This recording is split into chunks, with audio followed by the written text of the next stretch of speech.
महाराष्ट्र विधानसभा चुनाव में अखिलेश यादव ने चला बड़ा दांव। महाविकास अघाड़ी ने नहीं सुनी बात तो फिर अखिलेश यादव ने पकड़ी अलग राह। अब नुकसान उन्हीं का होगा। कांग्रेस और अन्य पार्टियों के गठबंधन ने दिखाए तेवर तो फिर अखिलेश यादव ने भी बता दिया कि हम किसी से कम नहीं। उम्मीदवारों का ऐलान कर मचा दी खलबली।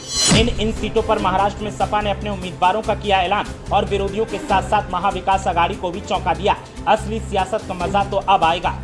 उत्तर प्रदेश की सबसे मजबूत पार्टी समाजवादी पार्टी को जब जब कमजोर आंकने की कोशिश की जाती है, अखिलेश यादव तभी ऐसा दांव चलते हैं कि विरोधी सन्न रह जाते हैं और जो कमजोर समझने की कोशिश करते हैं उनके भी होश ठिकाने आ जाते हैं। अब महाराष्ट्र विधानसभा चुनावों का ऐलान हो चुका है और अखिलेश यादव ने उम्मीदवारों का ऐलान कर दिया है। पहले तो कोशिश थी कि महाराष्ट्र में सपा महाविकास अघाड़ी गठबंधन का हिस्सा होगी, लेकिन जब तमाम दलों ने सपा को कमजोर होने का एहसास करवाया और बार बार उन्हें पीछे ढकेलने की कोशिश की तो अखिलेश यादव ने अपना दांव चल दिया और ऐलान कर साफ कर दिया कि हम अपने रास्ते खुद चुनते हैं और अपने रास्ते पर चलते हैं। महाराष्ट्र विधानसभा चुनाव के लिए तारीखों की घोषणा हो चुकी है। सभी राजनीतिक दल सीट बंटवारे को लेकर अपने गठबंधन के बीच मंथन कर रहे हैं। इस बीच समाजवादी पार्टी के प्रमुख और उत्तर प्रदेश के पूर्व मुख्यमंत्री अखिलेश यादव ने अपनी पार्टी की तैयारियां तेज कर दी हैं। अखिलेश यादव ने बड़ा सियासी कदम उठाते हुए महाविकास अघाड़ी के साथ सीटों के बंटवारे को लेकर अपनी चाल चल दी है और बातचीत के बीच में ही सपा के 4 उम्मीदवारों के नाम की घोषणा कर दी है। इससे साफ है कि सपा अपने दम पर चुनावी मैदान में उतरने के लिए कमर कस चुकी है। सपा की लिस्ट के अनुसार शिवाजी नगर से अबू आजमी,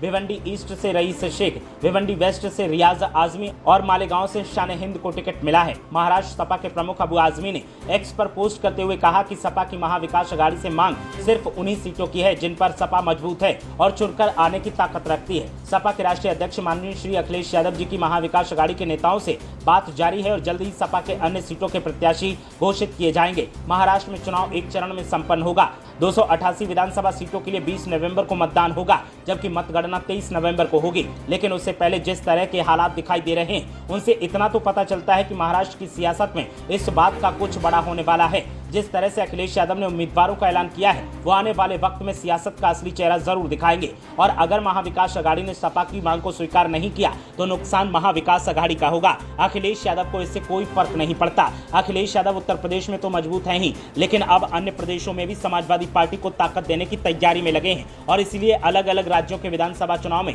समाजवादी पार्टी के उम्मीदवारों को दमदारी से मैदान में उतारा जाता है और पार्टी का जनाधार भी अलग अलग राज्यों में बढ़ रहा है, जिससे साफ संकेत मिलता है कि समाजवादी पार्टी अब सिर्फ उत्तर प्रदेश तक ही सीमित नहीं है बल्कि अन्य राज्यों में भी उसकी पकड़ बनती जा रही है और उसके मतदाता तमाम राज्यों में निवास करते हैं। ब्यूरो रिपोर्ट, मीडिया हलचल।